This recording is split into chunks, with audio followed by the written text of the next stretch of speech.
Today, Tim Sullivan and I, Maya Matsuoka, are talking with Frank Foley, who has a 22-year experience as Japan country manager at different companies in Japan. Frank believes that there is a big potential which remains untapped in the resident community of country managers here in Japan.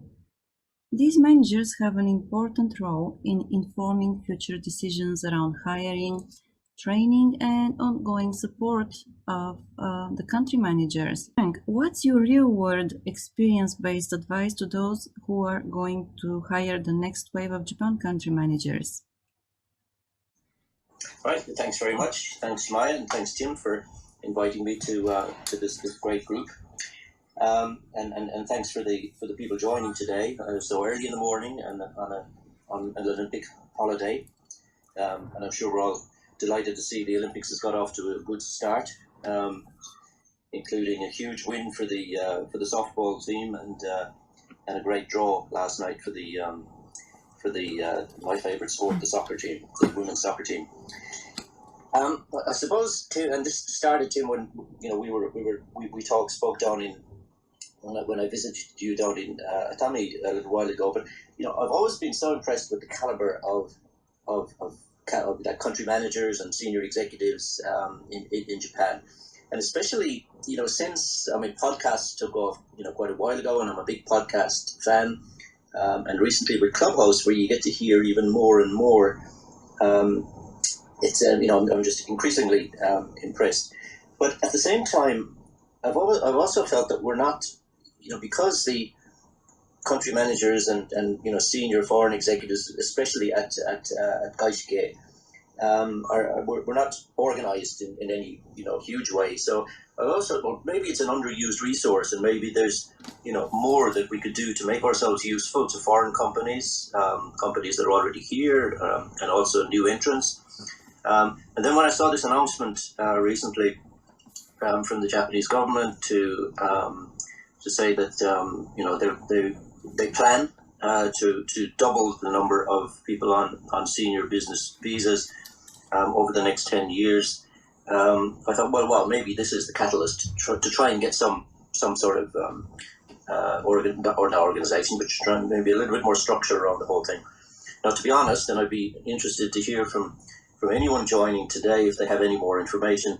Apart from the initial press release, I haven't seen anything. I couldn't find anything in English or Japanese with any sort of substance on how the government is actually, what their goal is in doing this beyond the stated one of bringing in more direct foreign investment, how they see it being executed, and maybe give us an idea of how we could help. But there's been no follow-up, and it sort of worries me a little bit in that sense, but we could maybe get back to that later on. But I thought, maybe there is this collective benefit that we can just by sharing our experiences and learnings, and maybe Clubhouse is the perfect place to do it. And it's all about, what can we do as country managers and senior business people to help companies, foreign companies, make better decisions in Japan, to, and selfishly to try and make better careers for ourselves as well. And also as a third area to support Japan internationally, to support Japanese companies overseas, because we do play this sort of middleman, saddling both business cultures type role that we can help overseas as well. I actually did this a little bit in a previous job in Singapore when I was running HarperCollins publishing for Asia Pacific.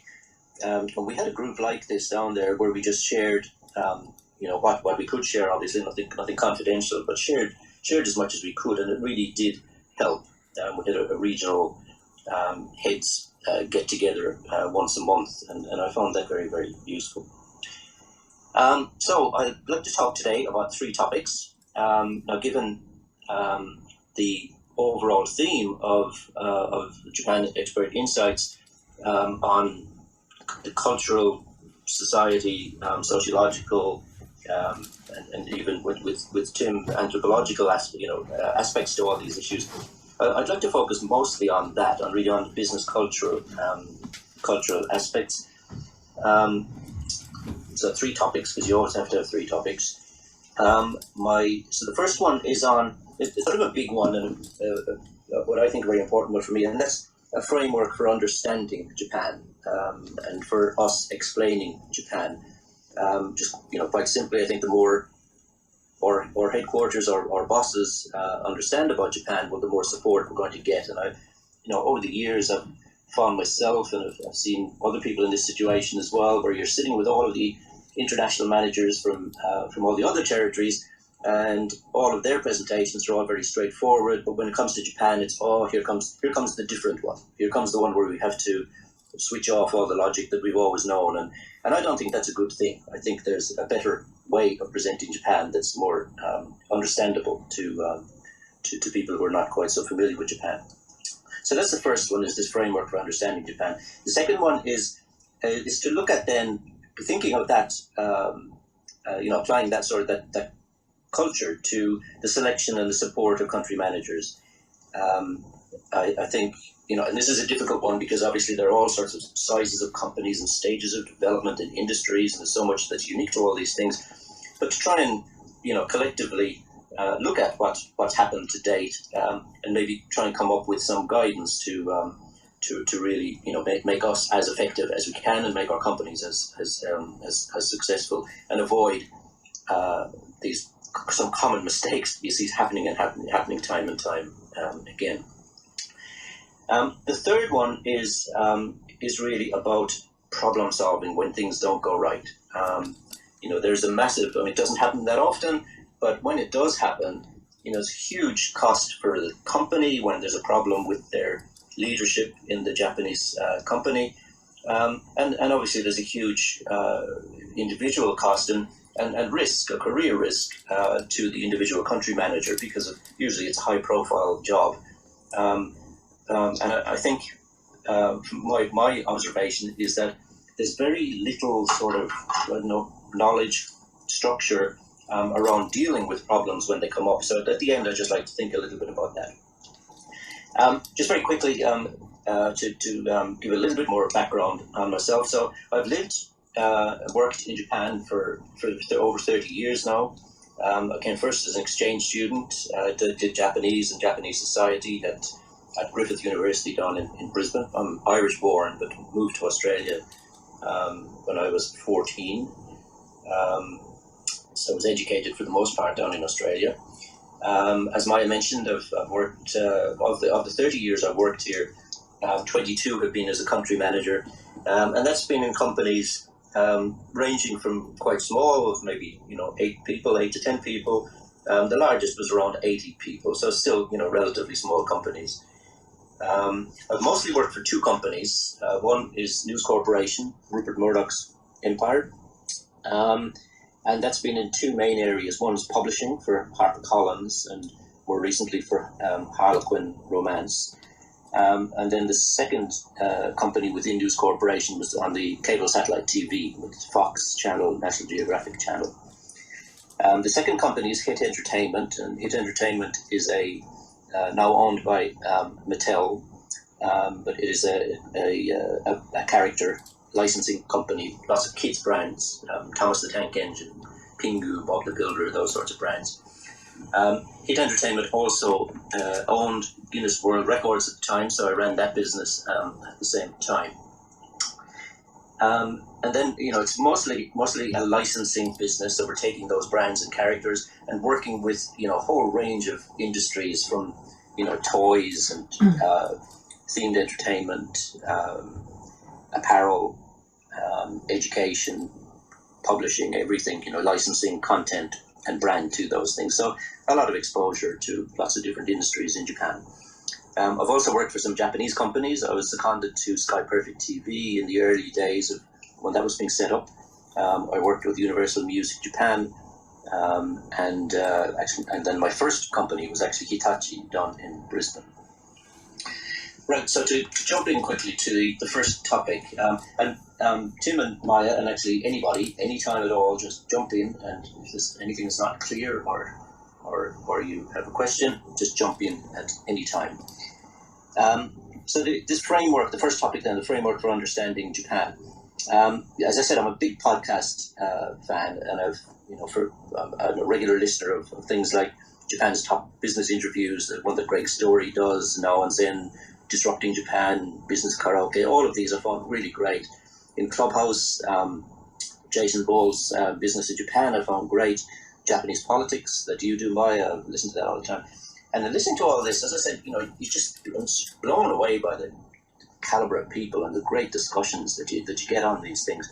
But I also have this question about, as a group, whether we're doing as good as we can in explaining Japan to the outside.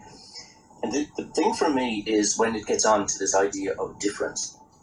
I get the impression sometimes that we often just describe the behavior in Japan without giving any context. So yes, we say there is this difference, and it is a feature of Japan. It might exist somewhere else as well, but it is a feature of Japan. But we don't talk about why. Why do Japanese companies do that? Why do consumers behave in this way? And it's sort of paradoxical because this is something that I know a lot of country managers and senior management people would. It's an issue we deal with all the time with our Japanese staff, is in trying to move them away from the what to the why, to move them beyond the processes and what they're actually doing to why they're doing it, and then through that why to engage them and motivate them more in what we're doing.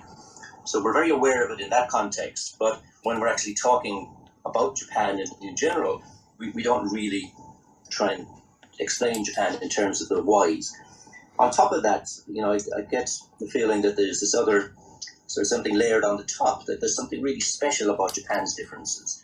That Japan is uniquely unique. It's always been like that. All these things, they're shared by all Japanese, and they don't exist in the West.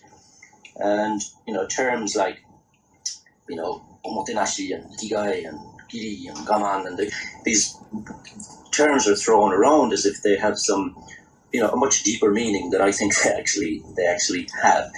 And sometimes in extreme cases, I think it's like a throwback to the whole sort of Nihonjin non type of thing that I thought we'd moved on from to be honest, from the sort of the mysterious Japan of the 50s and 60s and the whole groupism type stuff in the 70s and 80s, which is when I went through university. And I think what it does is that puts us, it casts it all as an us and them type framework, and I'm not sure that that's really useful, and I don't think it's actually right.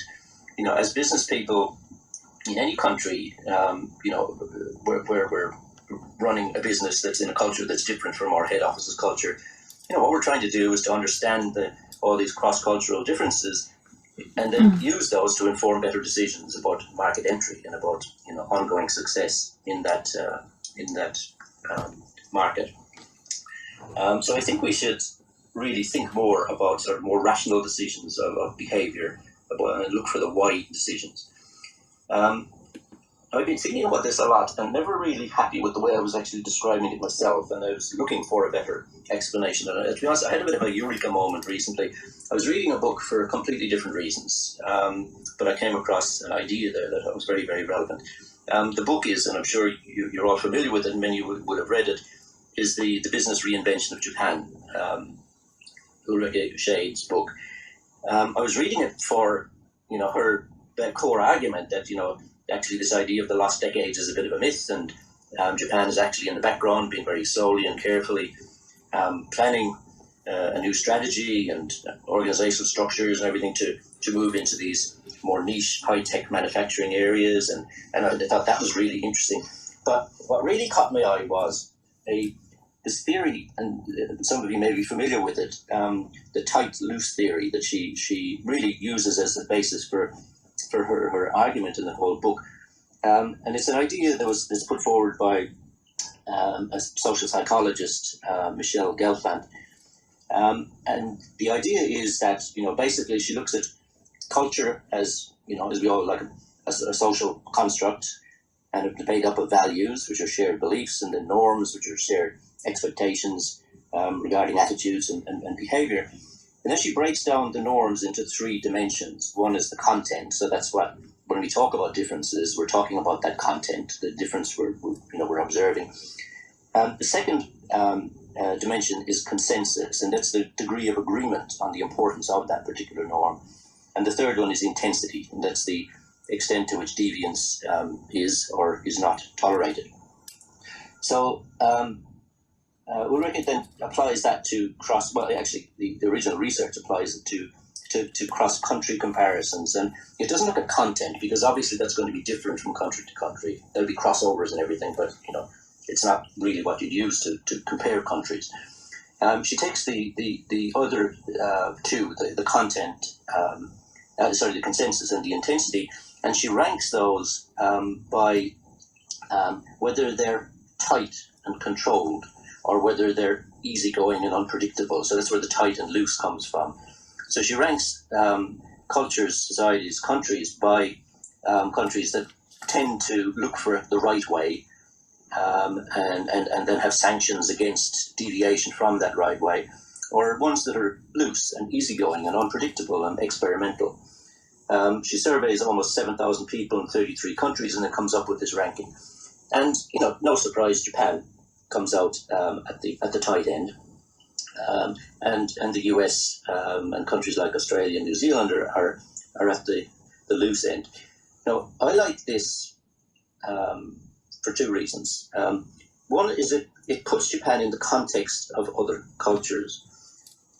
What I feel that a lot of the discussion around Japan is that Japan is discussed in isolation and in absolutes about Japan. And actually, I think it's more useful to say, well, here's where Japan fits in. This is the type of society Japan is.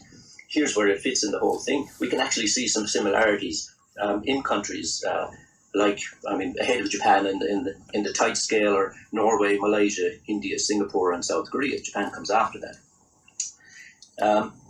And then the other thing I like about it is that it's sort of approaching a rational explanation for behavior. It's starting to look at the why. It's not the complete answer of the why, but it gives some sort of structure around that. So you can start to think about, okay, well, why is it that Japanese people tend to, on the whole, focus on rules and process? Why they value hierarchy? Why management and even business leaders are more about implementing plans and not sort of leaders in the Western sense. And the why, and we'll get to this sort of later on in the second topic, is this huge difference between the role of a CEO in Japan and sort of more, as particularly Western countries, but these looser countries. It starts to give some context around that as well. And you can add stuff to that as well that you observe yourself. It's an obvious thing, but countries that it's unfortunately, Tim has experienced this at the front line. But countries recently, with countries that are prone to natural disasters, tend to be tight countries because they need to be ready. They need to be able to deal with these things.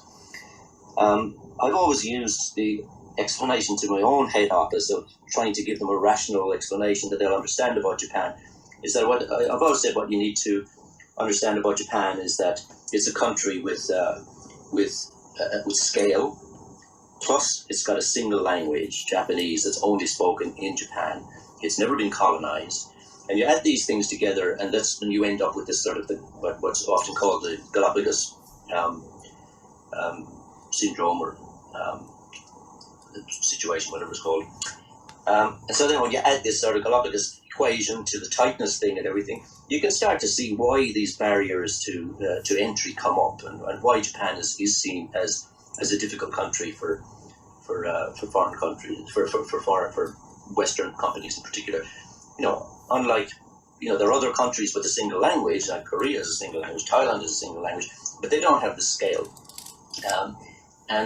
So there's not this urgency to get out. So, K-pop had to get outside Japan to survive. J-pop doesn't. There are enough people in Japan to buy AKB48 and buy all the Johnny stuff and everything to make that a business. There's just not the same urgency around it. There's not the same urgency around studying English. Why do I need to speak? I have this problem with my own daughter. Why do I need to speak English? Japanese, I live in Japan, and Japanese works perfectly well. Why do I have to uproot myself and go and live in a foreign country as an exchange student? Japan is working fine. I'd want to stay here. And so then you end up in a situation maybe where this difference is in the eye of the beholder. For Norwegians and South Koreans and Indians who are, above the scale even on Japan. So the content is different. They know that the content side of it is different, but then they can see that with Japan, they're similar on this tight ranking and on consensus and intensity around these things. So it gives them some common ground that they can talk to Japan about. They can create some communication around that. And then even for the countries like the Americans and the Australians down the other end, they can see where they are vis-a-vis Japan on this ranking. And even though they're far away on all three, content, consensus, and intensity, they can see at least they can see the rational reason for why that is the situation. So I think we need to be thinking more of explaining Japan in terms of the why. Why is it like this?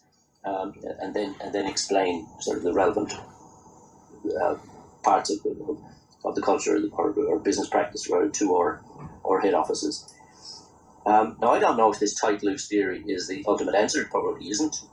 It's something I came across relatively recently, and I'm sure as I read more, I'll come across things that are even more relevant and useful. But I think it's better than the us and them scenario, and starts to take us more into common ground, and also to talk about things that are actually very, very similar in Japan to other places. I mean, the whole impact of social media on younger generations is pretty much the same in Japan as it is anywhere else. And I mentioned earlier on these Japan top business interviews, the podcast. There's one episode of that by Ross Robery from Australia. He ran Edelman PR agency here for a long time. And he talks about this. He talks about his generation in the PR industry and his younger staff in the PR industry now, and the impact. He's talking about his Japanese staff that he's lived and worked in Japan for all of his life. And he could be describing any country. So, there are these common things as well. I think the impact of COVID on how we all work, play, live is common as well. And there are social issues that, are pretty rolling out pretty similar to in Japan to anywhere else as well, around human rights and equal opportunity and that sort of thing. So focus on the why is is my first point when explaining Japan to the outside. Maya, Tim, do you want to pause there, or do you want me to jump into the second topic? Well, I would like to say just that I so much appreciate that first point of, focusing on the why, because this is, your observation that people usually mention, oh, well, this is Japan, and they say, well, gaman, or well, something like that, and but basically here in Japan, there is a reason for every single decision which has been made, for every single rule, if you wish, be it a societal rule or a company's rule. So there have been always reason for those to be made, and very seldom, just as you said, very seldom people ask themselves, or very seldom they ask their Japanese counterparts and colleagues why this is so. So that's a great point, I think, and it's a very important one. And I believe that if we get more people actually ask that question, the life of those people here in Japan as business persons will be much easier. Tim, do you have anything to add to that? Yeah, thank you. It's very interesting, and I did want to mention very quickly, Ulrika has been a guest speaker in these rooms as well, so you were actually referencing her book. I haven't read it yet, but I really want to. I have heard her discuss the tight-loose dichotomy, and I think it's a really useful conceptual metaphor to describe the reality that anyone who deals with Japan, has seen. And I also agree with the idea of why. And I kind of did work in the mirror image of what you are and can do, meaning you can help foreign executives come to Japan, figure things out, understand the why, adapt, and be effective. I did it the other way in the U.S. with Japanese managers going there and always struggling. They would usually come to my seminars, long after they arrived and had a chance to make a lot of mistakes. And my approach, again, I didn't have the tight, loose, vocabulary in my repertoire. I wish I did, but one of the things I found effective, and maybe you can cover this later, but I would start out my seminars actually with both sides, but let's focus on the Japanese by saying, based on my surveys, here's what local Americans say about you guys, positive and challenges, just to let them understand. And sometimes those points of view are actually not true, but it's still the perception. And then I would jump up to a 40,000 foot level and give history and culture and things like that to explain why. And then I would drill back down to the realities and connect the dots to the workplace. In my case, it was either factories or customer service. So I guess I did both in terms of, I covered the why, but I did cover both the differences and the similarities. Because I think striking the right balance, saying, yeah, we're different, but there's enough sameness for us to work together. So I applaud that approach, and I'm wondering, maybe you can get into it later. Do you think it would be useful for non-Japanese who come here to work to understand what the perceptions of them are, rightly or wrongly, both positive and challenges? Tim, I absolutely loved what you did, and I've heard you speak about one example of when you did that, when you spent a couple of days first taking the Japanese team aside, and then I think you took the Americans aside, and then you then the last session was sharing that back and forward, and I absolutely loved that. So let's get back to it later on, because I bet you some other people have ideas on that as well, but I totally agree, yes. And there is one more thing, Frank, as you mentioned, and Tim, as you said, that there are also a lot of similarities between the Japanese culture, and of course, if you look deeper, there are a lot of similarities in the work styles and the ways of thinking as well. But I think that a lot of people basically don't scratch, the surface. They never look deeper than that. And it's once again, it's from what I have seen so far, it's more like the Japanese, let's say, business culture is, pays a lot of attention and puts the focus on the form rather than the substance. At least it looks like that. But the fact is that we have the same, we are guilty of the same, I mean, people coming from the Western world, because we basically look at the shape, at the form of what we see in front of our eyes. And Frank, as you said, we just see that there is a difference. But since we don't look deeper and don't understand the content, yes, we actually, we just miss, understanding, or we fail to understand why things are like that. And so it's not just form over substance, and it shouldn't be just form over substance, and not only here in Japan, but also for everybody from coming from overseas to the country. Yeah. So maybe we can continue. If there are any questions in the audience, please let us know. If you have comments or would like to share your perspective with Frank or Tim, just raise your hand. Yes, we've got Evan. Okay. Good morning, Evan. Thank you very much for coming. Welcome. Good morning, everybody. Thank you. This is a very interesting and informative conversation. Can you guys hear me okay? Yep. Okay, great. So I think it's a very important point, and I just wanted to reinforce that, myself as a country manager, having lived here for almost 20 years, I find it very helpful to, dig in, understand why things are the way they are, so that we can rationalize it and remove some of the ambiguity or the mystery behind things. I think that's really helps us to humanize the experience of working, in a country and a culture that is very different often from we're used to in the. So in regard to the research on tight loose cultures, I found that very interesting when I was reading his book, which I also like to give a +1 or a plug for. I thought that the business reinvention was very interesting. I also personally have found the Gear Hofstadter research, book Cultures and Organizations, Software of the Mind, and this about some research that was done.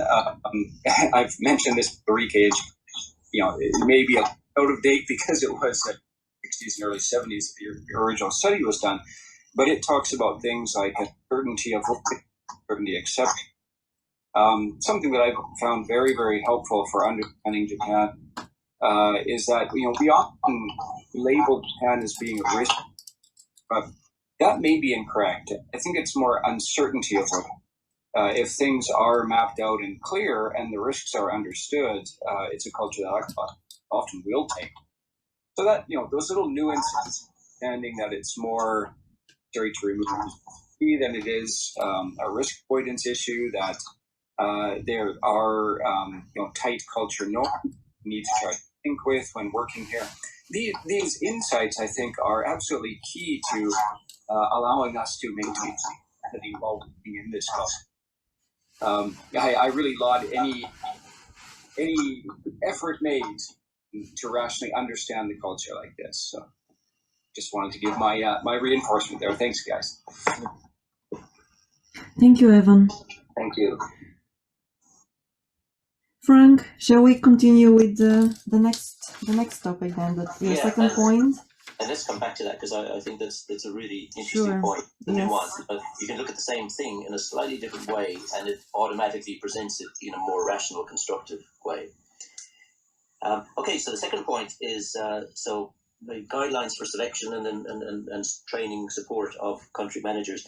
We're talking about country managers at Gaishike, but I think it is instructive to look at the track record of foreign CEOs at Japanese companies because I think there are a lot of parallels. I suppose the first point is that it's a very short list.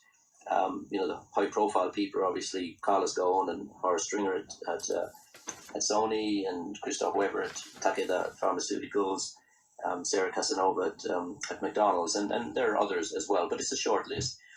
And the performance has been mixed.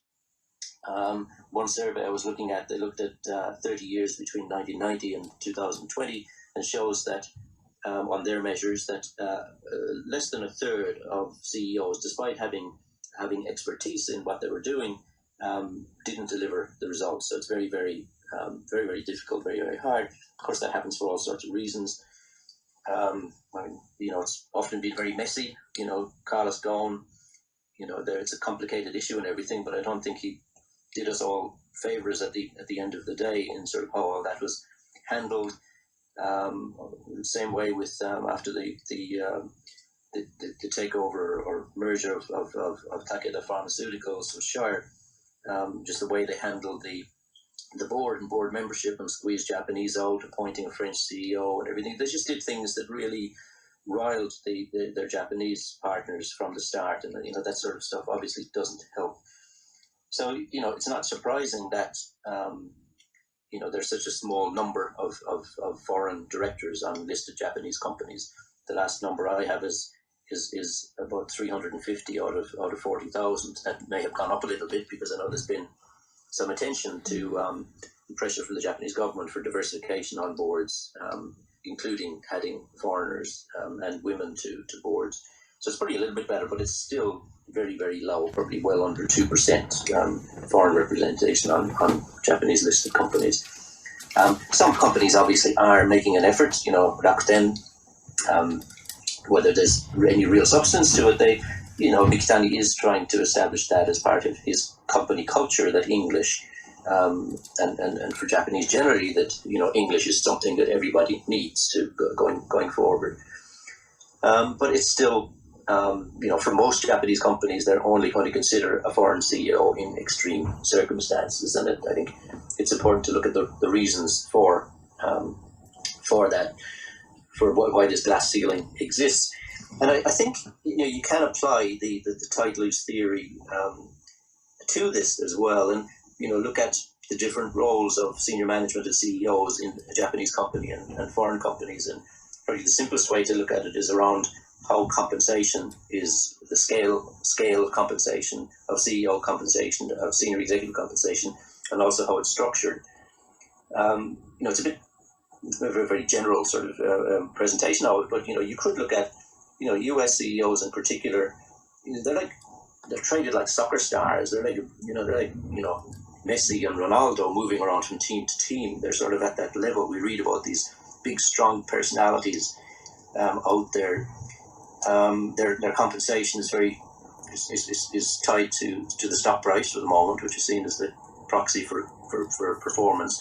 So it all becomes very short term, and they become, their rewards are massive. There's the multiple of the total compensation for CEOs in the US is like around 150 times the average salary for an employee.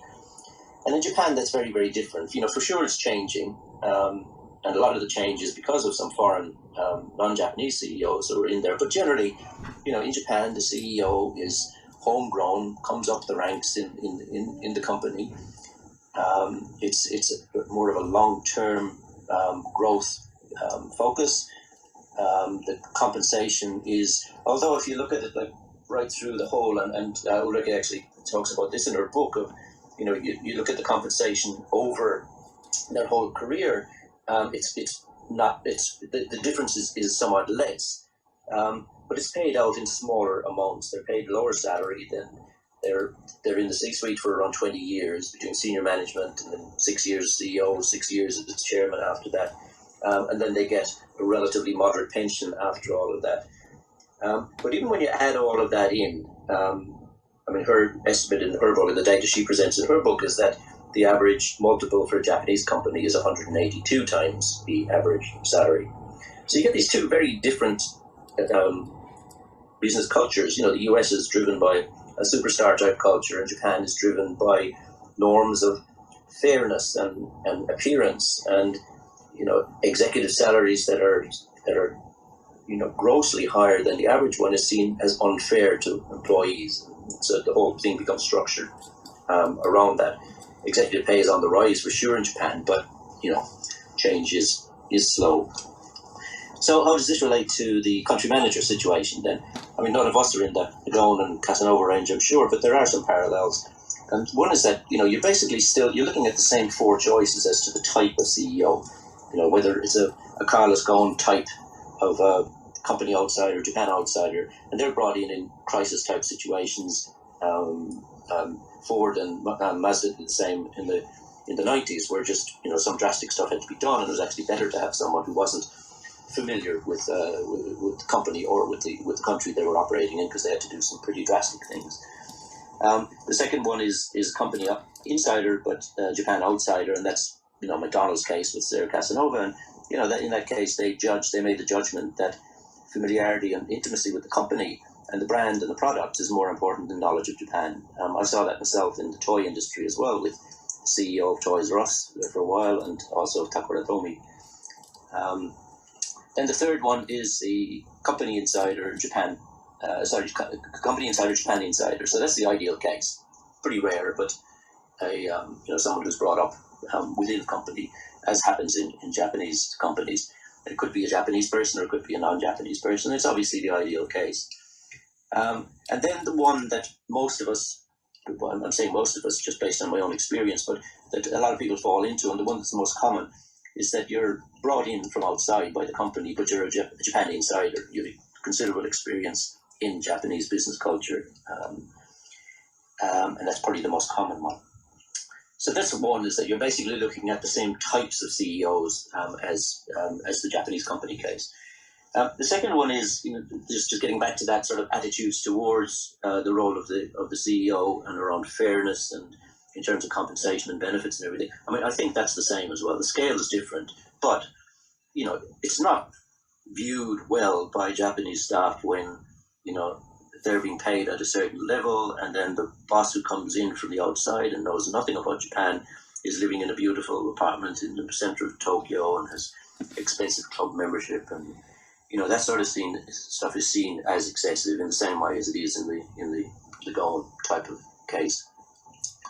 And the other similarity is basically it's the same job. I mean, again, different scale, and I suppose you have a different boss. You have a foreign company, foreign entity is you're reporting into, rather than Japanese bosses, and that is a big difference. But basically, you're in there to do the same thing. You're in there to figure out a local strategy and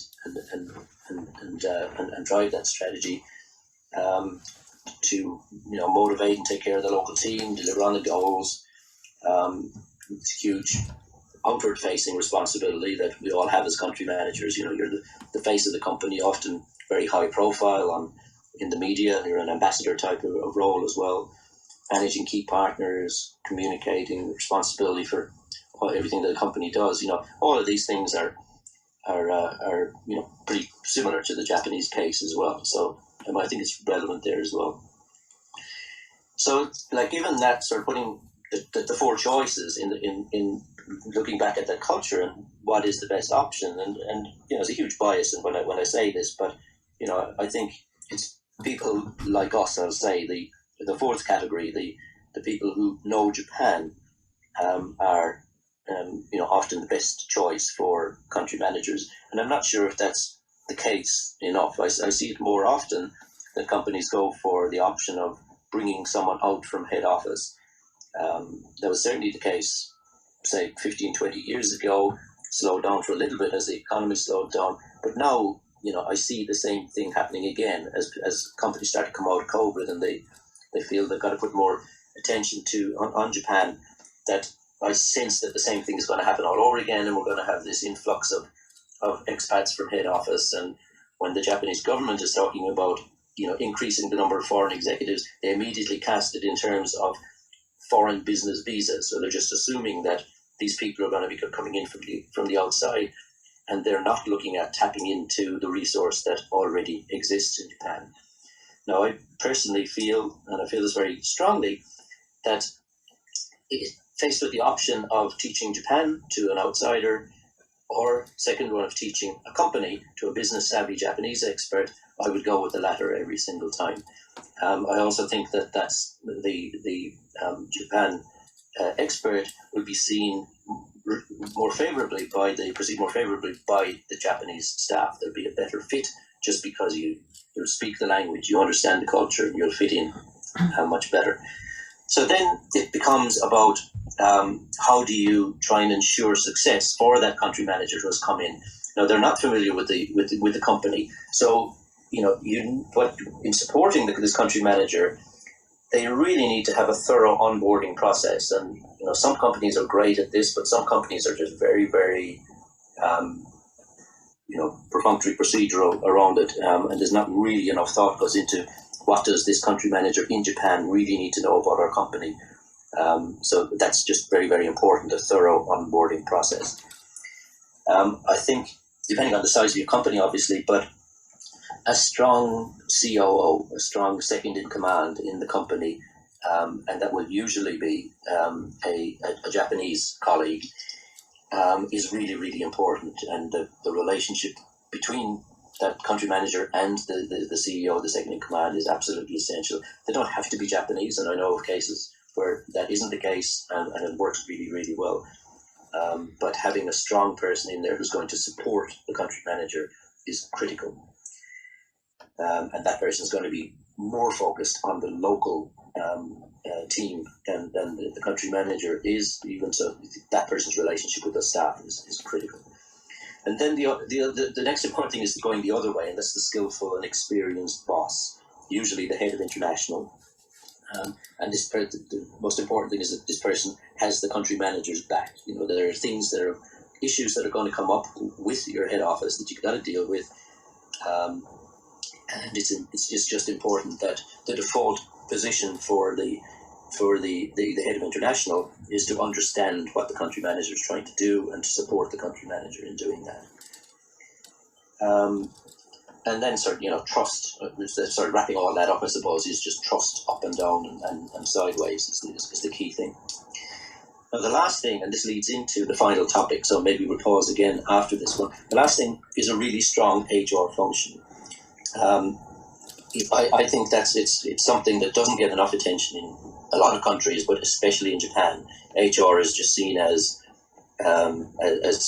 internal police, as an extension of management to make sure rules are being observed.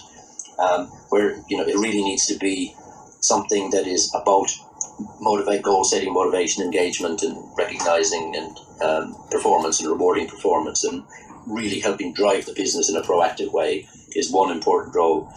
And then the other important role is on problem solving, conflict resolution. And that sort of brings us into the third point of how do you deal with problems at the country manager level when they come up. So maybe before I jump into that, Maya, will I pause again and take any questions? Yes, thank you, Frank. I have a question to you because I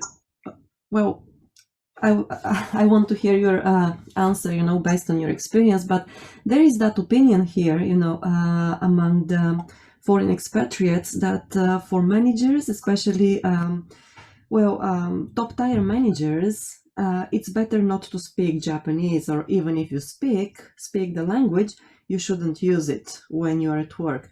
What's your opinion on this? Because you mentioned, that, a strong CEO should be one who understands the country, how the culture here works, the business here works, who speaks the language as well. But there is that, contradicting opinion, which is circulating from time to time, not all the time, of course. But what do you think about it? Every company is different, and every company has to make their own decisions. I suppose, broadly speaking, more specialized companies, the most important thing is that the boss actually understands the content of the business. So, my background is in more, marketing, consumer products, something where things where more general skills are applicable is sort of where I'm coming from on all of this. In my case, I think something that's really important is that staff, all staff feel that they are understood, that their job is understood by the bosses, and that their efforts are appreciated, and there's an interest being taken in what they do. And I just think it's just so much easier to do that if you can take them out to lunch, if you can have a cup of coffee with them, if you can just sit down, in one-on-one or in groups, not in a way that threatens their managers or anything in any way, but in a natural way to engage with people. You have to speak Japanese. And then I'm assuming, an assumption I'm making in all of this is that a lot of your staff won't speak English. And I think that's another element to all of this. Like, I'm flipping it over, if you tried to build a business with only Japanese people who spoke English, you probably would not be able to find, the best possible people for the positions you're looking for. Language, as much as possible, language should not be an issue in hiring and career development choices, is my answer. But and so I don't think it's an either or, but I think it's not impossible to do it in English, but it's just so much easier, and I think so much more effective if you speak Japanese. Thank you for that. Well, that's my observation as well. Just I needed, to hear your opinion on it because, well, you've got a much longer experience here in the country. Tim? Yeah, Frank, I think that's a great answer. Yeah. And in fairness, as we all know, language is just one tool of communication. I have met people who are very good at connecting with and communicating with Japanese folks, and they don't speak any Japanese at all, but they figure out how to make those connections. I'm just giving you the extremes. And I know people who speak superb Japanese, I'm talking about foreigners, but they use it as a weapon to hit people over the head with. So it's like misuse of a tool, right? A knife can be used to to cut vegetables, but it can also be used to stab people. It just depends on how you use the tool. But overall, I agree. A thoughtful, cultural savvy person who has the language ability on top of that, I think is going to be, in most cases, as you said, a more effective way to make those human connections. Because that's all that matters in the end, is understanding each other and making those connections. So that was just my comment. Yeah, I agree with that. Yeah. Yes. So, and I think that it also naturally, connects to the next one, which you mentioned, Frank, the next topic of the human resources function. And then how in Japan the human resources is seen as an internal police. But it's, well, I actually laughed, when I heard you say that, because of course it depends on the company, but for quite a few companies it seems to be the case. And just another observation, when we talk about human resources, I think that human resources basically, they cannot function really well if there is no communication between the different layers of, of employees in the company. And then I have noticed my experience here has, well, probably other people have different experiences, of course, but from my experience here, it seems that there is very little communication, direct communication between the layers. Let's say, let's say the ordinary employees or the new hires and the top management. So, and it's more like, well, because the hierarchical structures here are very well established, they are very well observed. And, well, that pipe for communication between, let's say, the new hires and the top management very often doesn't exist. So I really loved your comment and Tim's comment about, taking people out and trying to understand, what their aspirations are, what they're motivated by, and just, humanizing them and communicating with them. So, yes, but okay, let's continue with the next one, the strong human resources here. So, right. Yeah. I love that topic, and maybe we'll just park it for a minute and come back to it, because I'm sure other people joining today will have stories, and I have many, many stories, and it's a topic all by itself as to how do you deal with that. In the next section, I thought I'd just focus really on when things go wrong with the country manager. It's rare, but it does happen. To put it in context myself, I counted up the other day, I've had 14 bosses over 30 years, and I had a critical problem with one of them. So it does happen, and then of course issues come up with in all sorts of situations, but a really critical problem can come up. And this whole the country manager position is it's unique in many ways. I think it's such a challenging thing. On top of actually just running a company, running a normal business, you got to deal with it across two different environments, through your head office and the local company, and in Japan's case, where it can be on such a different level on this tight loose scale that we talked about. The challenges are even more. And then, as I mentioned, the country manager position, and especially in Japan, and especially if you're a non-Japanese running a gaishike here, it can be very, very high profile. You can be on the television, in the media a lot, and you're certainly speaking at trade events and whatnot. So it's very, very high profile for you. Now, for the company, if something goes wrong, there's huge costs involved in all this, and huge disruption, risk of loss of trust with key partners in the market. And for the country managers themselves, it's your reputation. We've Evan mentioned he's been here for 20 years. I've been here for 30 years. We've all probably, most of the people we know doing business here have been here for 15, 20, 30 years. It's our lives. It's our reputation is on the line. These things are, when they happen, they can be career-ending disasters. And the problems can come up for all sorts of reasons. I think onboarding is a big one for me, just inadequate onboarding, and really spending time with the person who's going to be your boss and making sure you're absolutely on board with everything that needs to be done. It can be a local staff issue. Sometimes things break down with your number two person, with your senior management team, and especially because a lot of the time what we're doing is trying to manage change, and that's really, really tricky. And there's always the potential for conflict to break up. It could be a change at head office. I've gone, as with anyone else who works for a foreign company, just mergers, acquisitions, CEO changes, strategy changes, structural changes. Change is just there all the time. And this can have an impact on what you're trying to do locally and can impact your actual performance. And then, so the last one, and this is sort of probably the most severe one, is that you've got a bad boss. It might be, your boss might change, your new boss just doesn't really get it. The worst case scenario, your boss doesn't have your back when the shit hits the fan. It's just it's a fact that not all heads of international are appointed because they've been out there and run international businesses themselves. The appointments can happen for all sorts of reasons. And the risks around when you're in a tight culture like Japan, and your head office is at the other end of the scale, the risks are even more. A term that I've come across recently that I think is very relevant to the country manager situation is proximity bias. I've heard it come up.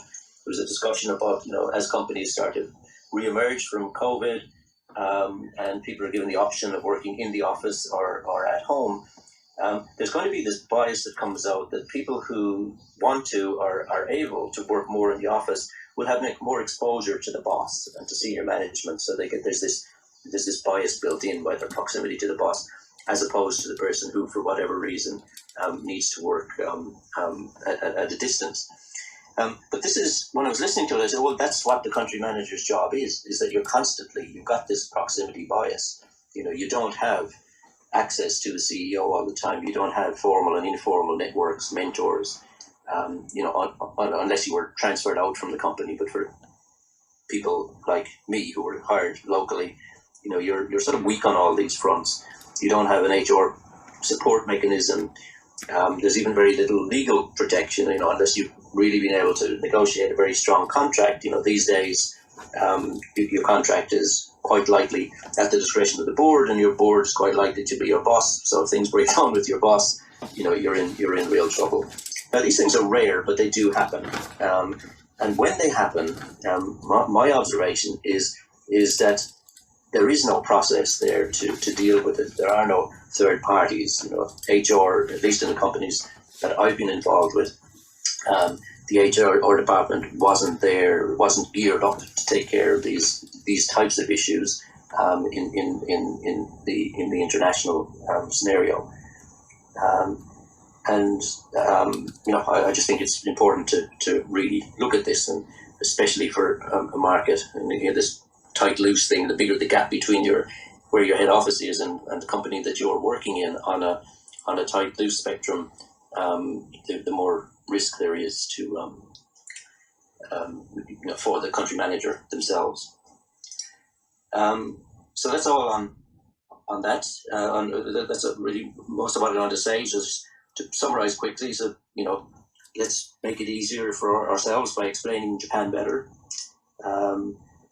Let's try to share these best practices. I'd love to find a way, whether it's Clubhouse or podcasts or blogs or whatever, but in Japan, for all of us country managers and senior management, non-Japanese and Japanese, but working for Gaishike and dealing with these sorts of issues, for us to share experience and support.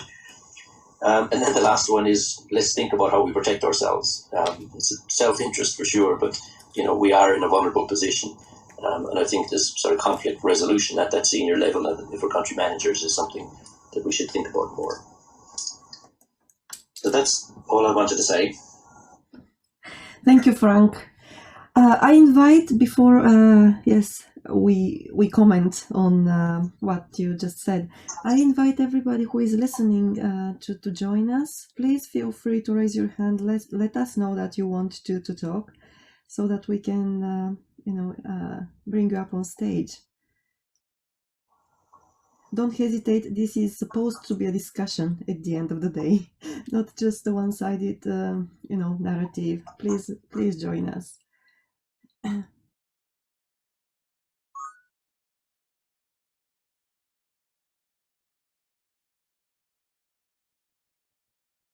Yes, we have Tomoko-san, but she disappeared. Tomoko-san? Oh no, she disappeared. Okay, I hope that she'll be back. Right. So, Frank, thank you very much for these insights, and I absolutely agree with you. Oh, she's back. Agree with you that there is still little understanding among the foreigners who come to Japan to work here. And of course, it's very important that we have the understanding of the top tier management, but it's I have seen also quite a few examples of people who are still in mid-management. They also lack that understanding. So I really appreciate the idea of having this bank of knowledge where we can share opinions and experience and also case studies. Tomoko-san, welcome on stage. Thank you very much for coming up. Sorry, accidentally I went some other room. Oh, okay. But thank you very much for coming back. Yes. We are so happy to have you here. I was thinking several comments, but just only one. The HR or probably Japanese company, government or somebody have to think about the taxation issue. Most of the experts sent to Japan tend to stay only 2 years or few years just because of this taxation issue. They don't want to pay huge amount of tax. That's why they are sent back to the home or some other countries. That's why even they had a good intention to mingle with Japanese people and understand the Japanese culture, 2 years not enough to understand the business culture, I think. So that the one issue is to be solved be the taxation for them.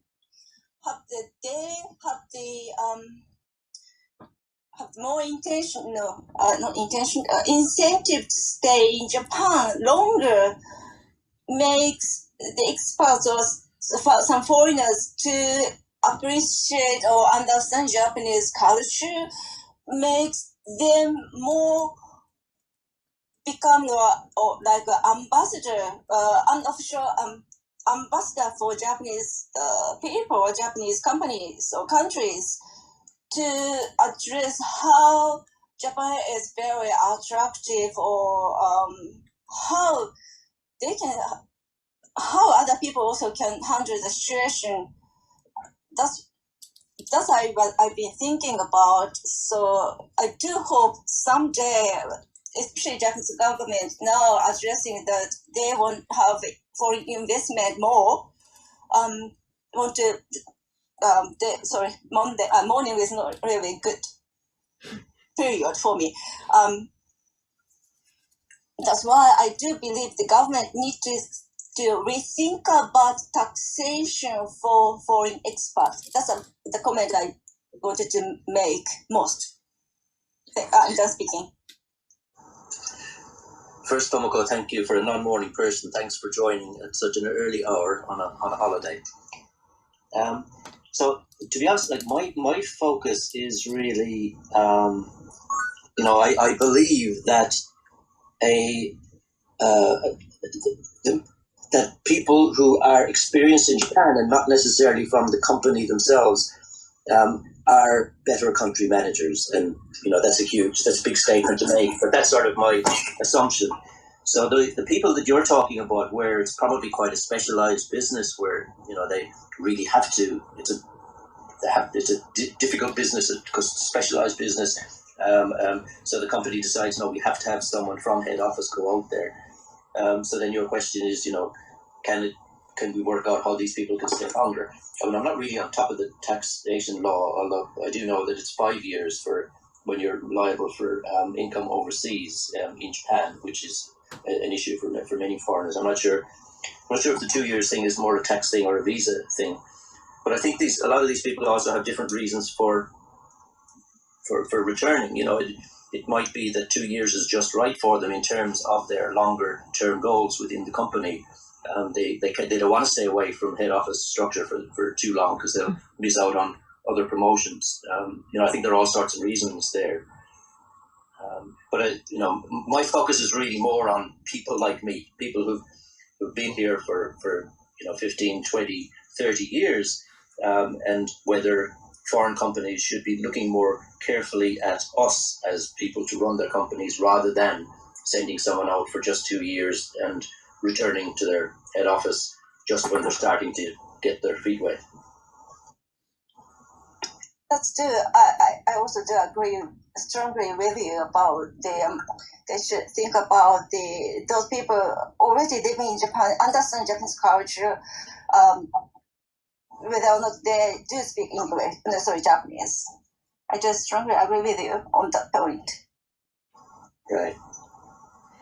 Yes, thank you. And definitely, Tomoko-san, there are technical issues which need to be resolved by the government. But, probably we need somebody, we need an organization to lobby for that, to the government. So, let's see what happens in the near future. And Jason, good morning. Thank you very much for coming up.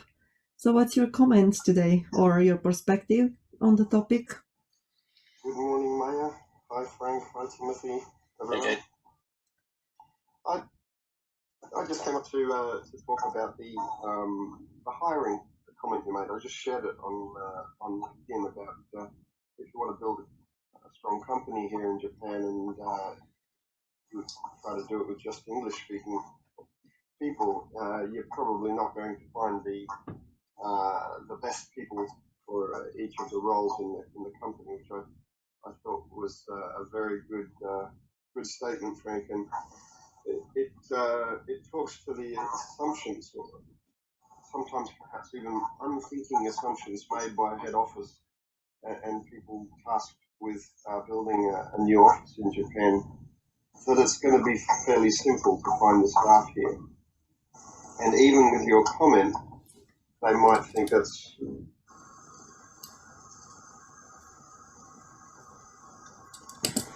no surprise. We'll just come into Japan, we'll hire a bunch of people, it doesn't matter if someone doesn't speak English, and we'll be fine. But the question is, if it has an answer, how? What difficulties are people going to face as a new entry to the Japan market and building a team, whether they're bilingual or not, and sidestepping the only hiring English teachers? What advice would you give to new country managers from outside the country, or to companies setting up an office here on staffing as an initial and an ongoing challenge? Look, the statement you just made, Jason, it could have been made 20 years ago, and it would have been equally as true. So on many of these things, we haven't made any progress at all. So this is where I think that it's our responsibility, as the experienced people in Japan, to tell our story more clearly about, what is the best way to for some reason, I'm getting a bit of background music on there. It's our job to explain that a lot better to our own bosses and to make it public knowledge of, what are the pitfalls of setting up in Japan. Is this background music just on my phone, or is everybody hearing it? I can't hear it. You can't? Nope. Not around me. Hang on. Anyway, Okay. yeah, fantastic. And I have been here over 18 years. I think that not much has changed. Yeah. Yes, but I also... Oh, sorry. I was just going to say that I think the earthquake and tsunami and the crisis in Fukushima sort of set us back. We're probably getting going to get some gradual change happening, and we've been stepped back by all the exiting foreigners and clamping down on things. But I think local hire, to answer your question for you, local hire of a country manager and the person tasked with setting things up is probably a good way to go. A foreigner, perhaps, who's been here many years and knows. Yeah, fantastic. Yeah. Thanks for sharing. Great points. Thanks, Jason. And Frank, I love your point of us taking responsibility for letting people who are coming in the near future know how Japan works and what just develop their better understanding with their help, of course. So thank you very much for making the point, because if it is not for you and I mean people like us, there will be still, I mean, even 20 years on, we'll probably be at the same point as today. Yes. Yeah. Right. Thank you. And Hayato, good morning. Are you there? Yes. Thank you very much for coming up. Oh, hi. Good morning. You can hear me, right? Yes. Okay. Great. Yeah. So I have like maybe two kind of country management experience. One was I came in as the head of the U.S. investment bank as a kind of country manager to set it up, and also kind of became the senior leader in a hedge fund, to lead or run it, right? So my experience I'd like to very much to share is one is the timing and the schedule, because as everything in Japan takes at least 4 times slower than the United States, right? So these people they come and say try to expand to Japan because the market is big, right?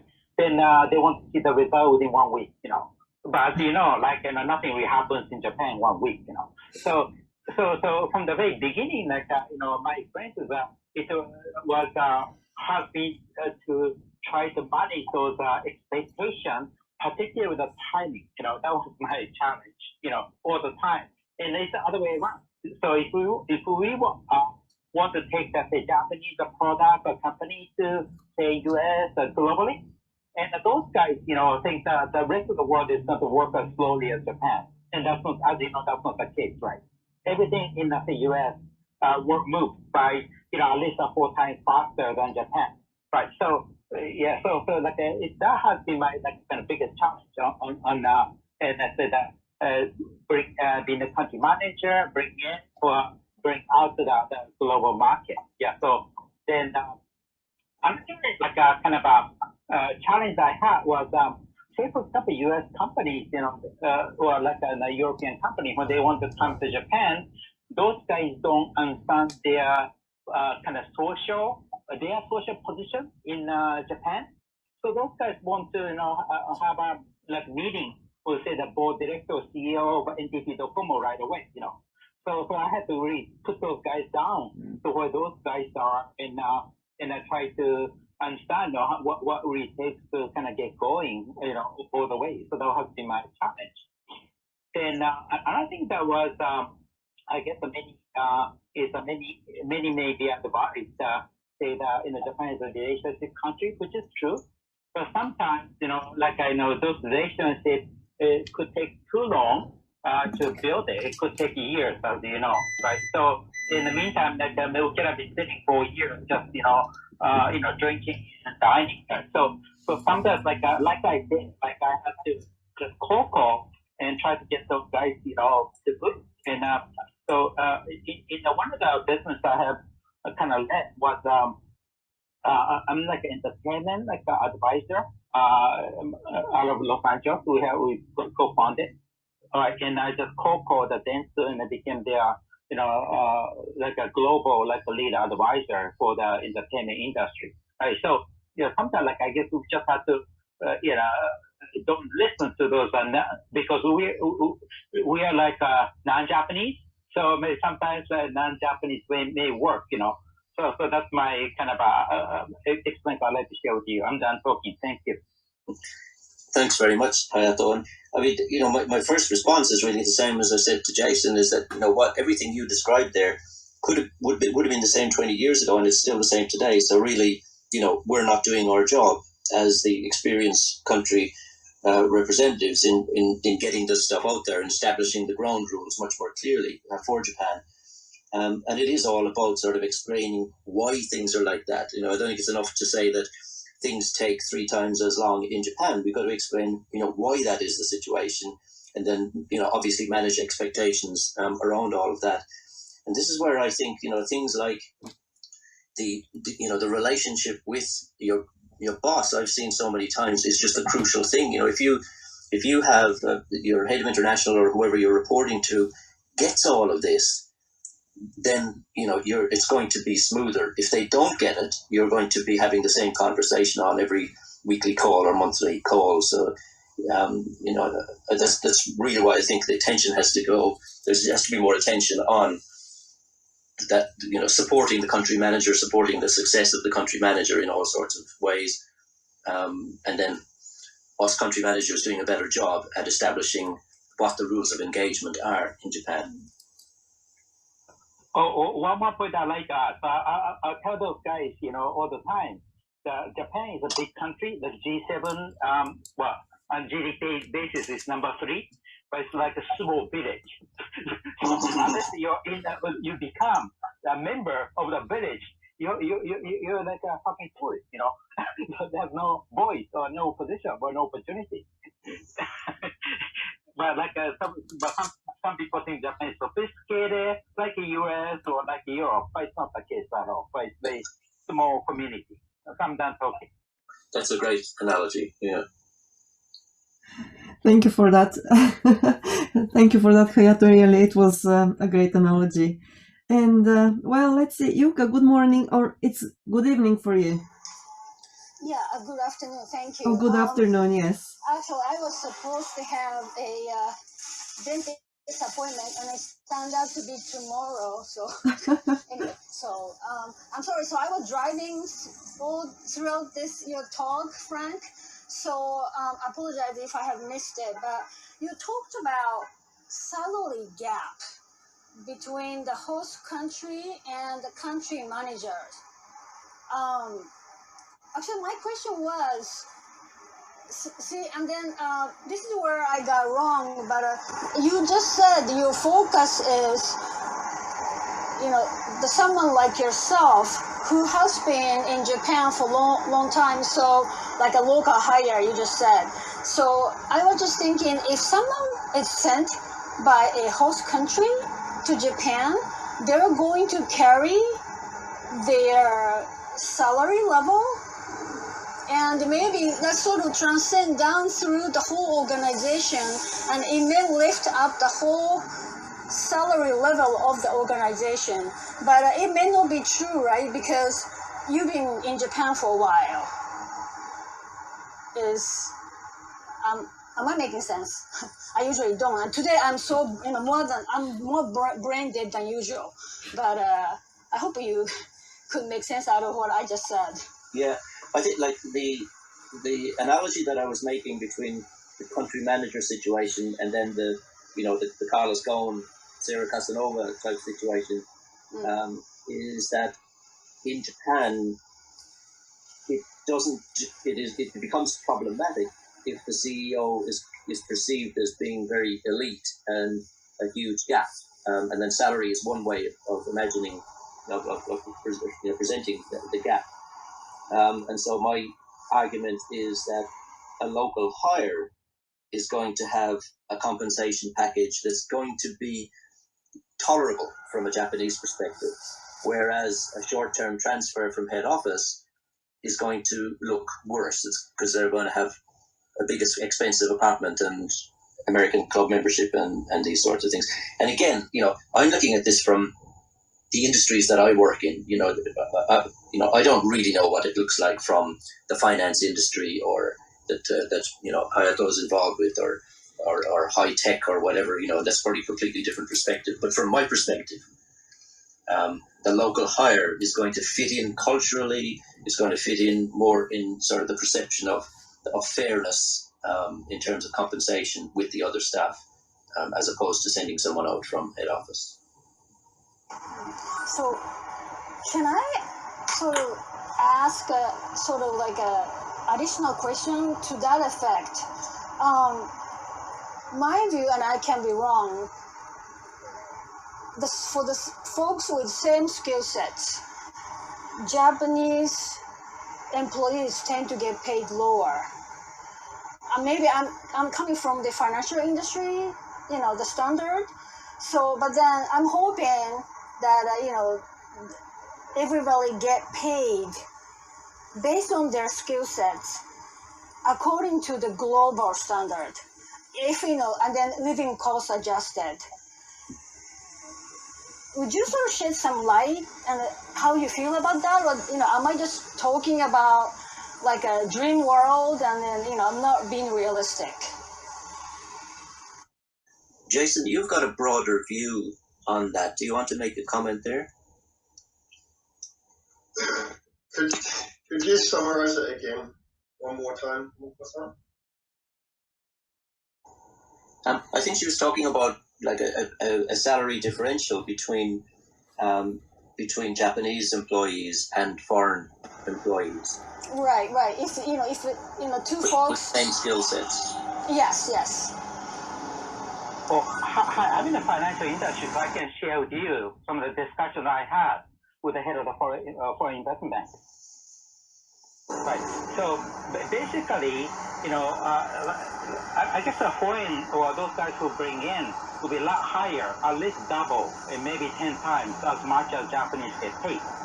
And so I have had a discussion with the head of the leading U.S. investment bank as to why, what's the difference here between, say, U.S. Employee and Japanese employee, right? And he ran the U.S. investment bank in Japan for 15 years, right, as a top. So basically, this is what he said. In U.S., when he got the U.S. European employee, those guys would just work a lot harder to try to make money more like actively compared to Japanese who do everything, that they are told to do, but they will never do anything beyond that. So that made the difference in compensation. So I'd like to share the conversation. I'm done talking. Okay. I think some people may disagree with that, but okay, maybe that's the reality. Okay, thank you. I would say there's some truth to that feeling being there, that Japanese people in general are very good at knowing their job and their role and following it from A to Z. It's important to note that there's plenty of positions in a company where that is a very good trait to have, but perhaps leading sections of an investment bank, that's not the sort of person you want. But I think the question goes more to local hires across broader industries and expat country managers or expat experts being brought in, being paid more. Because I don't really think local hires, and I also ran recruitment in the Deutsche Bank group and leading up to the global financial crisis. There was no great difference between Japanese and non-Japanese who were hired locally that I was aware of. There were stars who were Japanese that were paid significantly more. Obviously on the front office and the revenue generating side, it was performance based, and so that issue you were talking about, however, some was not there because they were paid, most of their income came from their performance. But if you take a look at the other end, perhaps as a software developer, there really is a huge difference between what software developers are paid in Japanese companies and what software developers are paid in most other countries, largely Western countries at least. And so software developers who want to come over here and work and find a company willing to hire them without Japanese fluency are often shocked at the scale of the reduction in salary they need to accept to come work in Japan. That is changing to some degree, but there is absolutely a difference in salaries in Japan versus salaries outside of Japan in some industries and roles. You're right, but I don't think it's based on being a Japanese person versus a foreign person if both are hired locally or if both are being judged on their performance. That's my experience as well. So you're saying it depends on the industries. Okay, thank you. Well, thank you for that. Thank you, Jason. Thank you, Yuka, and Hayato as well. And David, good morning. Thank you for coming up on stage. And Frank, morning, everyone. Interesting discussion as always on this this clubhouse. I have a couple comments from previous comments and then an additional comment on my own. One, I want to go back to the taxation issue. Maybe I missed it, but I don't think anybody talked about the power of the inheritance tax here, which was revised in 2018 and 2019. It's a real detractor for a lot of people who stay here more than 5 years, and of course, they had the clawback, which they eliminated. But it's a real heavy burden for people who are inheriting money or want to leave money at a 55% tax rate. So that's one thing that I think to throw in the mix. The second thing was the comment by somebody that Japanese companies don't move quickly, and I think we know that that's largely true, but it's important to keep in mind that there are some real quick movers here. I've been consulting over the last 30 years about almost 600 Japanese companies, and I've seen all kinds of corporate cultures here. So I think that these stereotypes or assumptions that they're all the same is a little bit untrue. Some of the global players like Toyota move very quickly, and some of the IT companies I've worked with do as well. The third thing I think is important to remember that everything that's going on here with the policies that are being made by the bureaucrats and the system itself are not necessarily assuming or inviting non-Japanese to stay long-term. We've never really been welcome to stay long-term. The policies are not enticing us to stay long-term. And so, when we talk about hiring people to lead these companies, there is an implied assumption among a lot of people that foreigners won't stay and that foreigners are not supposed to stay long-term. Maybe everyone wants to comment on that? Thank you for that. Well, I think that it basically depends on the company because, if you're talking about purely Japanese companies, then that's true to a large extent. But we should remember that there are also multinational companies which have their Japanese branches. And then at that point, it's more about the policies and strategies of the company, that multinational company, and how people within the company move rather than, the responsibility doesn't fall on the Japanese side in such cases. But of course, some people may have different perspectives, so I would love to hear them. Oh, hi. My impression is the same as David, which is none of the foreigners are expected to stay much longer. So they just want us to come here and do the business, pay the tax, and leave. That's my impression in terms of. So, and that's probably my main point, is that us foreigners who are not like that have not done a very good job at putting our case forward and making a case for our role in a more stable business. These issues that David raises with taxation, that's a real issue, and it's got to be dealt with for some people who are going to fall into that category.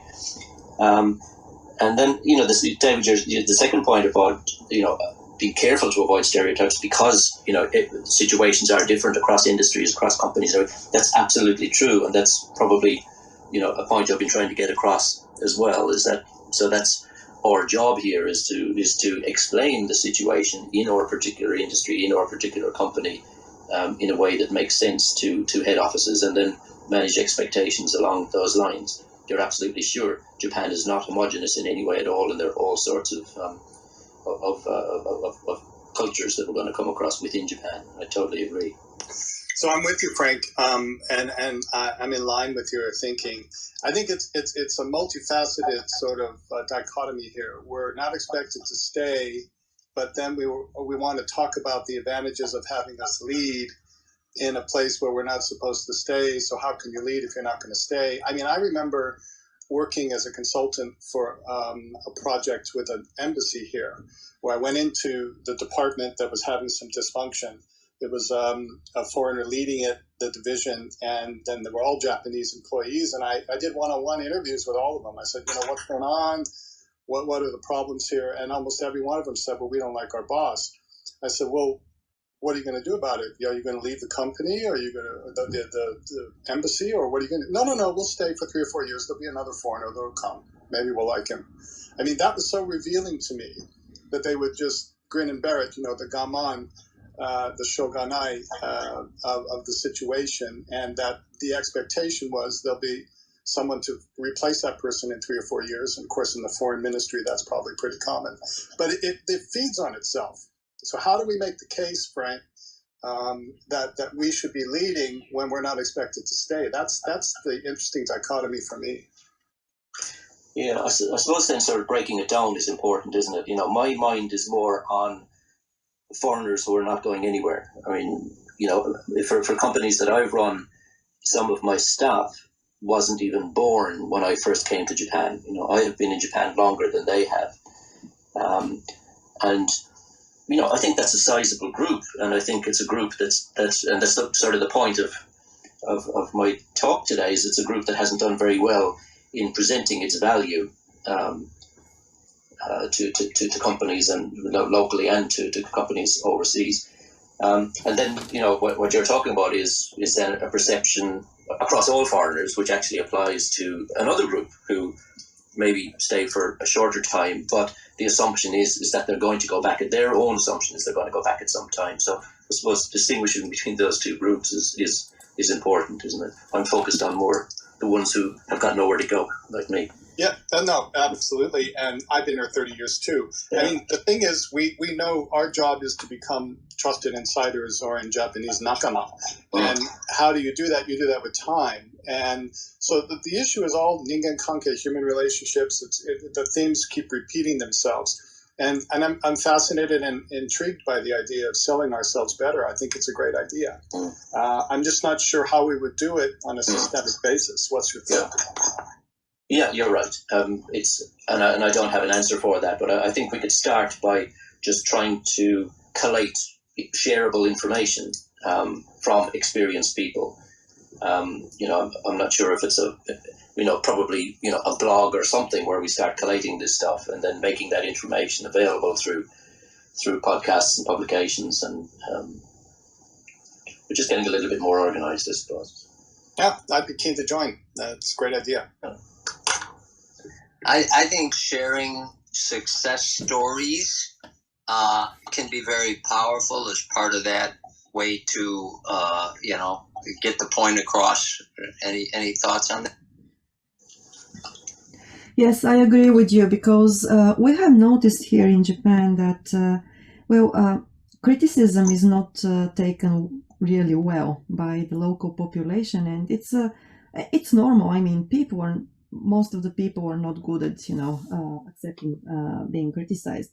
And so the point is that, all the information, all the experience, it should be presented in a positive way, in a way which the local population, the local governments, the local authorities anyway, will be willing to listen to consider, to see the value of, and then act on it.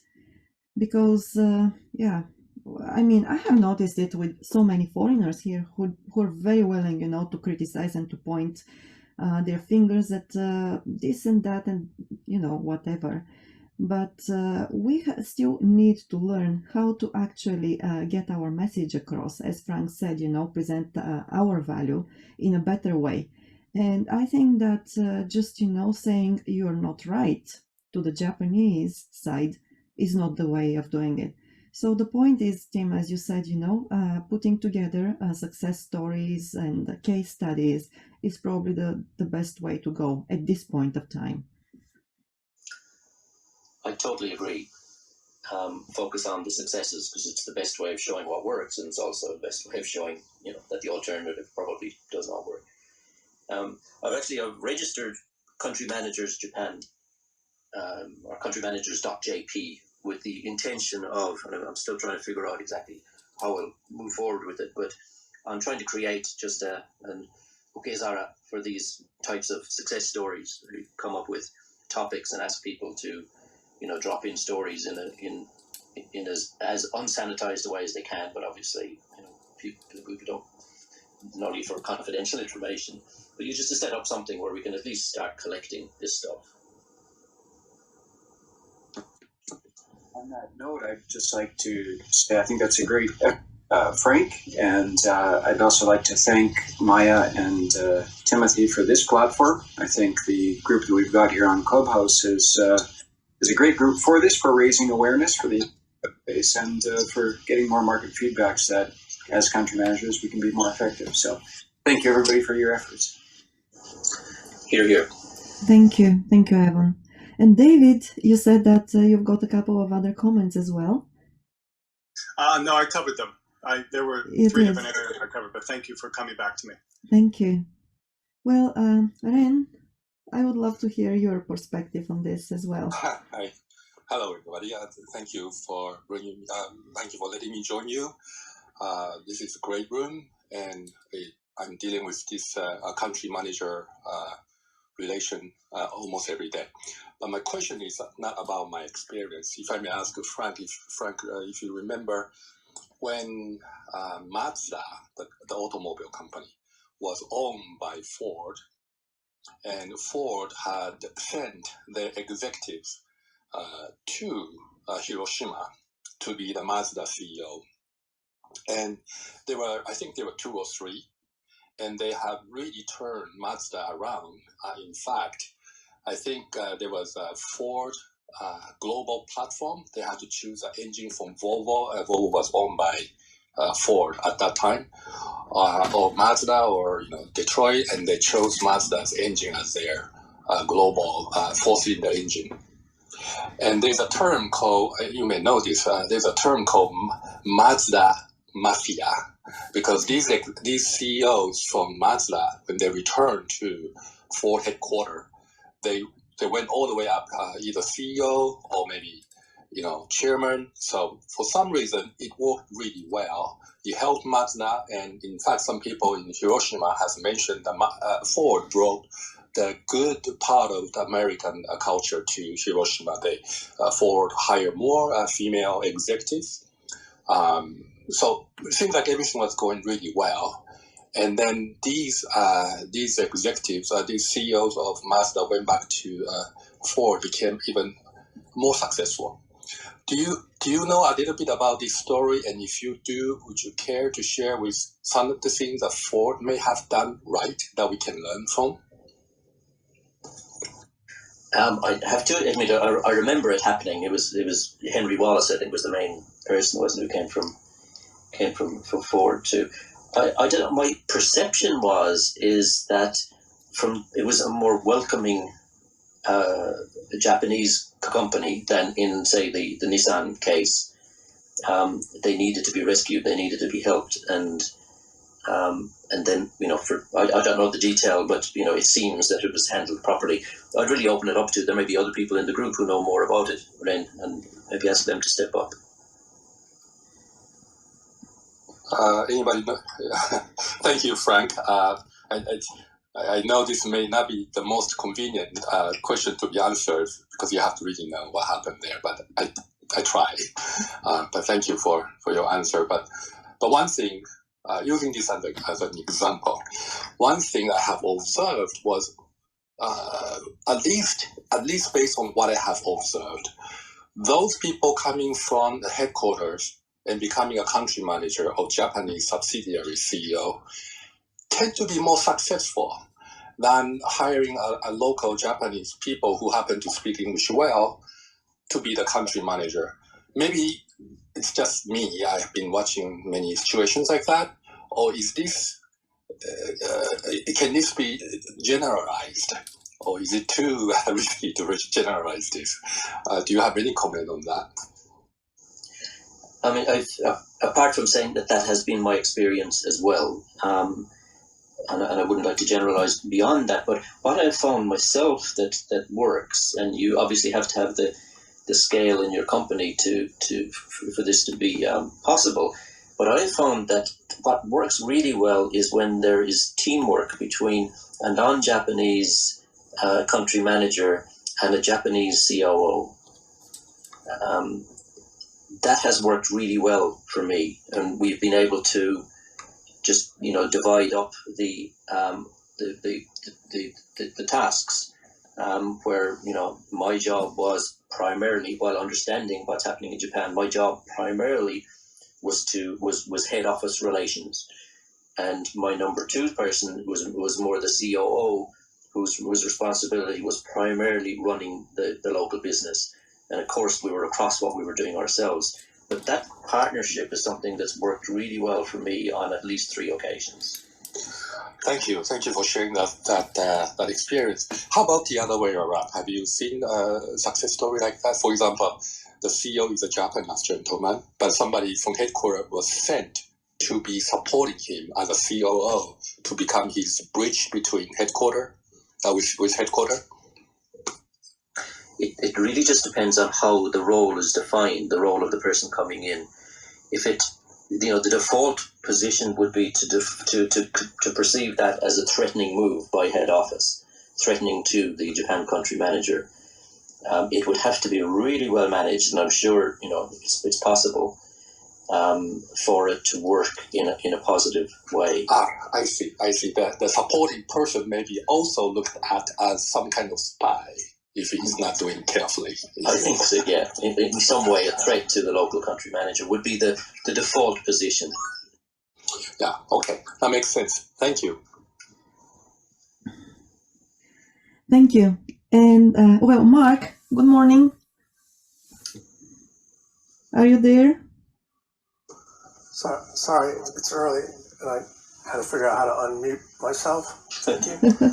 Thank you for coming this early. It's okay. Thanks, Evan and Jason and everyone on the call, Frank and Maya. It's always enjoyable to listen to you guys talk. I've got a couple comments. I worked for British American Tobacco for 15 years, 11 years, 15 years, on and off. And we always had, multiple, we had a British company with the CEO was Brazilian, the board members were French, German, et cetera, et cetera.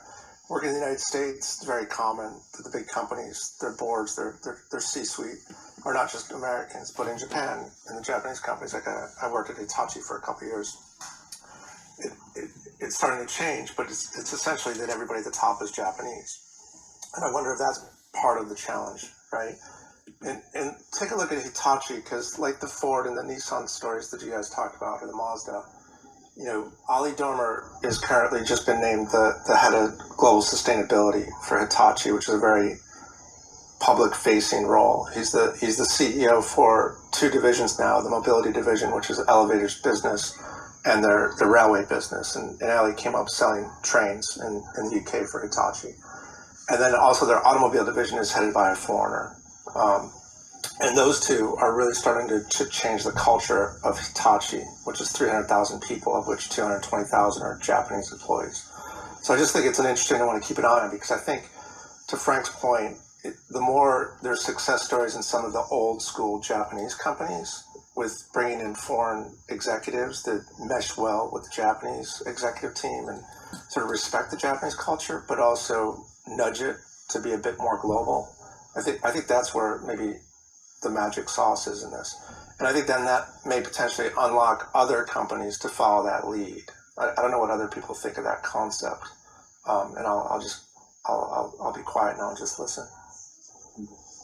And I think that's, thanks very much, Mark. And just a quick comment, I think focusing on the why decisions are made, really helps in these sorts of areas. Understand, like Hitachi, and Sony made this decision a long time ago. They made a rational decision that their business will do better if they organize in this particular way, rather than maintaining the traditional C-suite, all Japanese, Japan-based control. And I agree. I love following those sorts of things. You just wonder sometimes, why doesn't everyone do it like Hitachi? Why isn't everyone as progressive as Toyota and Sony? Change is coming, but it's exceptional and slow. Well, I think that we're going to contradict probably David here, saying that yes, things come and happen slowly in Japan. Of course, it depends on the company, but yes, change is slow, but it's coming. And I believe that the more foreigners decide, or the more expatriates decides to stay in Japan and work here and consult companies and well, let's say managers and CEOs as well, the faster the change will be. But Frank, as you said, of course, we have to take responsibility for this and do it anyway. So if we don't move, nobody will. Hayato, I Well, think. yeah, I'd like to add to that, Ren's question, right? So, that typically, my understanding is a case like that, which like when the foreign company sends the executive to run their business here, right? Which and normally those are like the superstar who are expected to bring the result very quickly, right? So for that, if they don't bring the result very quickly, they'll be fired and replaced by another guy, right? So for that, the foreign executive has a very tight, the kind of timeline to generate those results, right? And which is not the case for the Japanese side. As you know, the many Japanese have a lifelong employment guarantee and a pension guarantee, right? So if they don't do anything for this year, next year, nothing going to happen to them. But say the guys who are sent by the board, if he does not perform, probably on a weekly basis or monthly basis, he's fired, right? So, I mean, I was in the same pressure myself too, right? So it was very, very difficult, right? Because like a timing was everything else, like a Japanese and Japan will, value more in the relationship. In the meantime, my mandate to a U.S. company to business, they want to see the result very quickly, right? They're not going to listen to, it takes time and all that, right? They just want to see, why are you not performing compared to, other markets like UK, France, the US, why is low, right? So it's under tremendous pressure. And if you don't really do quickly, turn around, you get fired, The same thing that me and everybody else do. So that's my experience, my view. I'm done talking.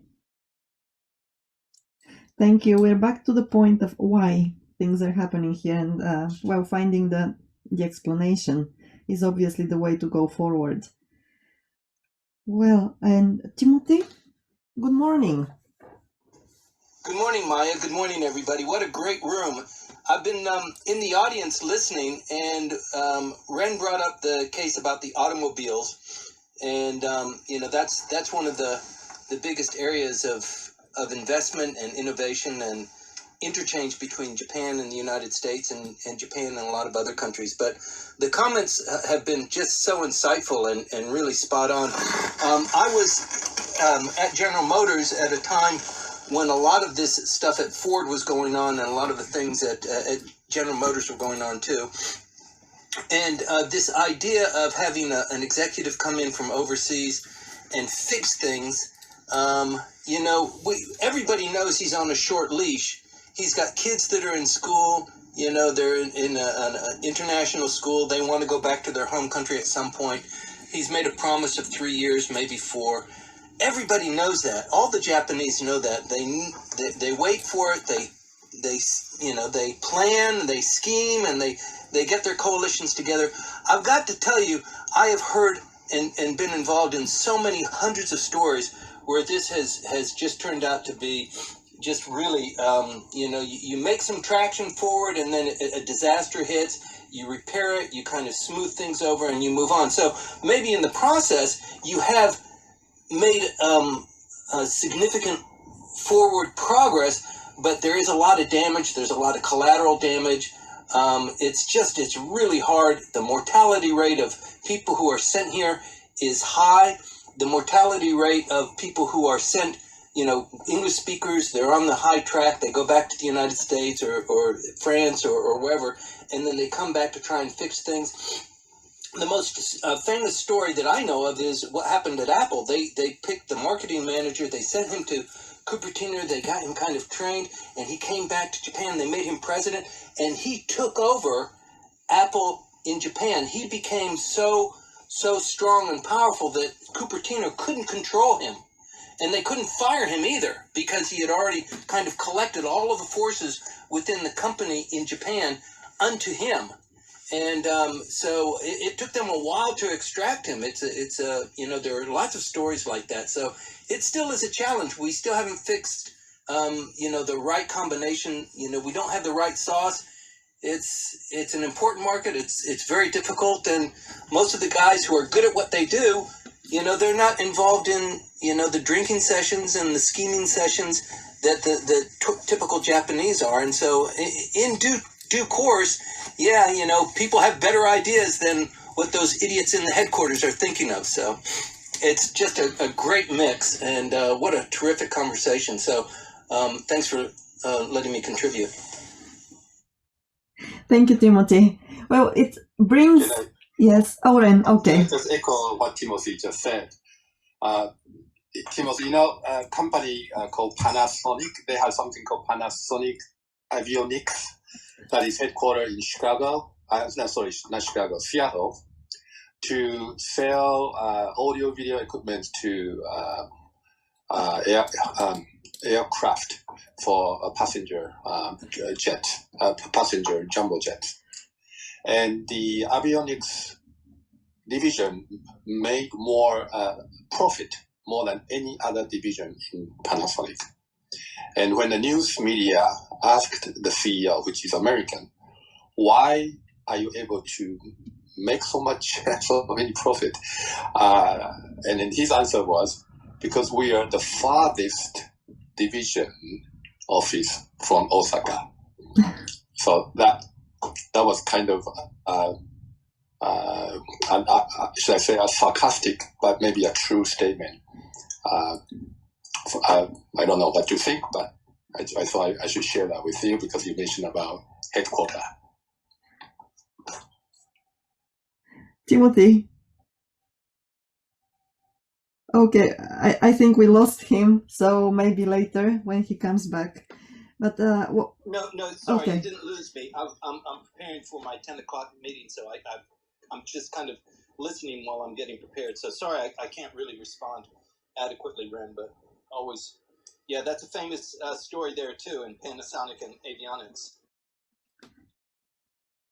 Thank you for that. What really brings, jumps to mind is, actually the very important role, let's say, of personal element, because we're talking about people living in Japan and who understand the culture and so on. But as Tim Sullivan said, basically it is also very important that we have a person, who not only understands the culture, but who is also willing to work for his or her team. So that's the personality, that's the willingness to support the company, to support both the company and the headquarters. And this makes the role of the country manager really a tough one. So, and sometimes some people just don't live up to the task, and that's normal. Well, it could be for different reasons, but it happens. And I just want to say that we're almost, it's almost 10 o'clock now, and it's 1 hour past the initial time of ending this room. So if you have any final comments, please do share them with us, and then we can proceed with wrapping up, actually closing the room. Frank. So I'll just jump into a wrap-up thing then.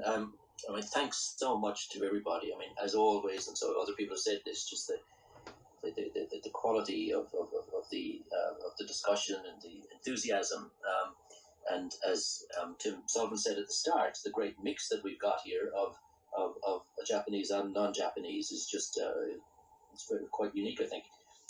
I've written down here in big letters on the page, and this is following from David's comments and then comments from Hayato and Ren and Timothy as well, is foreigners who are not going anywhere, because that's really what my interest is in those of us who have been here for a long time and based on that have something to contribute. The other situations where large corporations send in high flyers to try and firefight in a short time frame, I don't think I've got anything to add to that world at all. It's really to the other extreme. and trying to collate and share useful information on that front is my focus, I think, going forward. And that today's discussion has really helped me to clarify that myself. So thanks to everybody.